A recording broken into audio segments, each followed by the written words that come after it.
First half, Fury. Might have been a hold there. Sellers pass intercepted in the end zone. Trey Amos picked.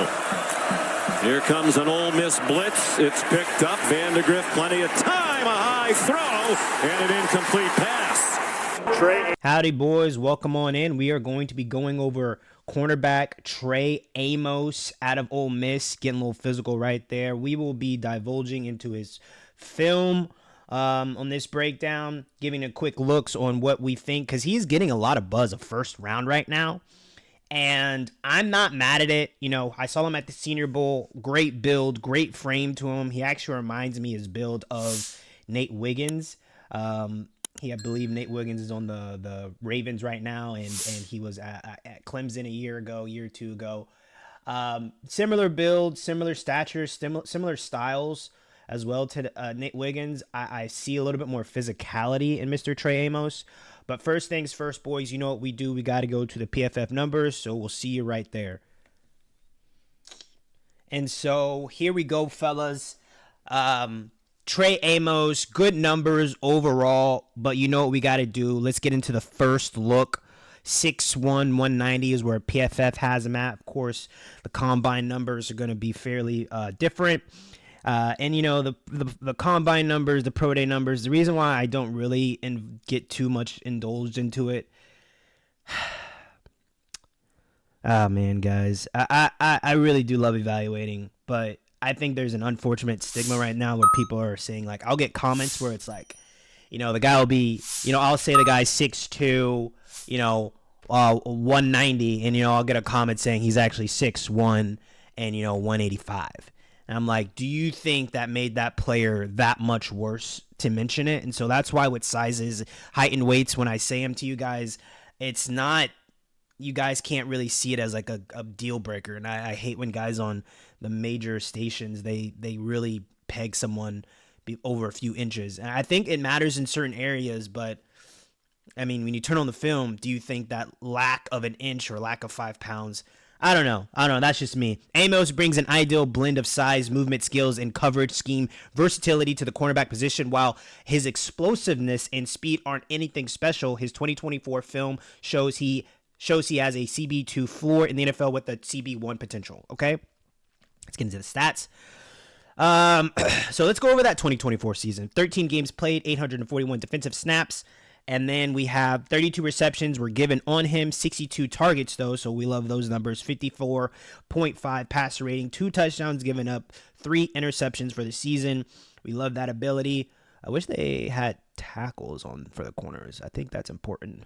I think there should be a threshold for tackles still, even though, you know, they could be screwed by, you know, them tackling the receiver or the ball carrier. Still, tackles should be added. 85.6. Oh, here we go. Run defense graded 81, and we already saw that in the first, you know, little clip that we introed in. His ability to tackle. That is one thing with cornerbacks I need. Because in case you guys don't know, I'm a Bengals fan. AFC North, corners got to tackle. Like, you know, that's not for every division. You know, I would say when you go to the, maybe it is more necessary today. Maybe when you go to the AFC West, maybe, you know, you want your corners to tackle, but it's not the end all be all. You want them to really, you know, you got Patrick Mahomes out there, you know, you really want them to be able to cover ground a lot. I don't know. That's just, maybe it is the whole league thing. Maybe everyone needs to learn how to freaking tackle as a corner today then. Maybe that's the whole thing. I just know in the AFC North, I know for me with my corners and my evaluations, you got to be able to tackle. You have to. There are so many plays that go from 3 yards, or you're behind the line of scrimmage and it's a tackle for loss, and you have a good opportunity to get off the field on third down, even fourth down, you know, and it's always those 1 yard little extensions, broken tackles, little iffy things. You need your corner to come up and make tackles. Man coverage grade beautiful at a 75.4. That's great over any corner that is over 6 feet tall. Zone coverage beautifully at a 78.9. Let's get into the film. 6 missed tackles. Okay, we'll get into that. All right, boys, so here we go. Trey Amos, here he is, number 9. A couple things I want you guys to really just pick on with him. He's so comfortable. I want you guys to look at how just comfortable he is with his approach to the game, how he comes in, how he makes he always wants to get in on these types of tackles, right? When the guy's down, right? And the gang's just to, bully up on him. And here he goes right here. He's here to set the edge, right? This is where he needs to set the edge. We'll see it from the other angle, but there's no outside receiver to his side. So his whole ordeal, set the edge. Nothing comes outside of you. Be ready to take on pullers if they're there to threaten you. And here he is, sets the edge, comes down low, tackles the ball carrier. And I say this because I've gone over other corners. There's hesitancy for whatever reason if in this type of situation with other corners. And I don't get it. I do believe Trey Amos has a lot of dogs on his side, so there is confidence with it. But man, that play alone, it means something to the corners that I've been, evaluating. And so here we go. We have a mayday play, a little blown play where the quarterback is going to late, push out the pocket. And it looks like it's a zone approach for Mr. Trey. And so the receiver is coming in. You'll see him in the screen, number 1 right there. And then he just breaks it out, trying to find him. And Trey, he's there, but, good catch by Andrew Armstrong. I'm going to get film out on that receiver shortly. Here we go. Another run play. You see, he's in the muck. And guys, you might see this and might say, oh, what are we looking at? Guys, I mean, I don't want to say that Maxwell Harrison, for whatever reason, he wouldn't be in this muck. He'd be getting blocked by Andrew Armstrong. I'll just say it. I'll just be straight up. There are corners where it just doesn't look the way I want to look when the ball carrier is running towards him. All right, so here we go. We got Mr. Trey. He's got press right now, looking back at his safeties, communicating, make sure everybody is on the same page. And there he is, just on him. Bop, good, man. Just patient. He's patient, looking at his safeties, making sure everything's there. And that was just a mirrored approach. He was calm. He didn't freak out. And they're going to talk about his speed and their lack of, but he's not panicking. He's in great position and he's there. Like, good luck. He's very confident. That's not him. That's not him. He's at the top.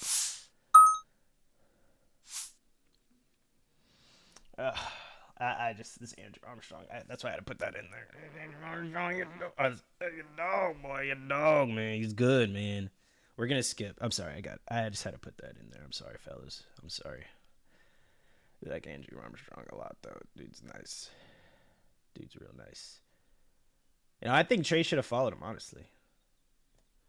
Oh, there it is. Here it is. And so maybe that was the ordeal. Andrew had that crazy big play. Trey, go ahead. Get on his ass, right? So that's what we do here, right? So he's got it outside. Look at his feet, right? Look at his position. So he's outside 1. So this is more than likely a zone approach, cover 2. So he's just going to probably maybe play cloud. Nope, he's got man. Safety's bailing out. He's just protecting the outside. Or we got to run right now. Here we go. Protect the outside. He did. That's just... maybe my safety didn't take the right angle when he came down. Let's see where we're at. Safety's coming down.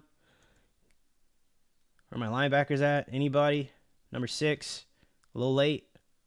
Trey did his job, The guy didn't go out. Here we go. We got Trey again on Andrew Armstrong. Things have been adjusted. I like this. Whether it be Trey, hey, I got 2. Let me follow 2, coach. I wish we knew that information. Or if it's just the coach, hey, you're on him now. You're going to his side. All right, so we see a switch route here. So Andrew leaves, and then Isaac Tesselaw, number 4, who's another guy I really like a lot. Sorry for this glitchy stuff. I'm trying a new software, boys. It's a zone, and he lets number 2. Technically, that's number 1. It's number 2, Armstrong, but the number 1 receivers. He lets him go, right? And then he sees this cross right here, and so he picks him up. I would like for him to baseball turn right here, because if this is a clean pocket, and this is the right quarterback and receiver conversation, and the quarter is not really breaking. Like I said, Trey is very comfortable because he has dogs. Look at this pocket, right? But if this is a clean pocket, and I got Mahomes here, and we got, Hollywood Brown. The ball's in the air now. Like, they're giving them this shot. And this is probably going to be a touchdown at the next level with this type of situation. And so that's why it's so key and important to baseball turn in those situations. Have your tendencies ready. Be prepared for switches, because that was, I hope you guys agree, given the situation, this is an all-out blitz right here. Mahomes is going to throw that boy up, and he's going to buy out time, and it's going to be a better ball. It's going to be a prettier ball, and that's going to be a faster receiver. That's going to be a touchdown. You know what I mean? So, all right, fellas. So this is what the analysis are for Mr. Trey Amos. Adequate size for the NFL. We agree. Good athlete in all facets with a multi-sport background. Let's see. Very high forced incompletion rates. We saw that with that one man press he had.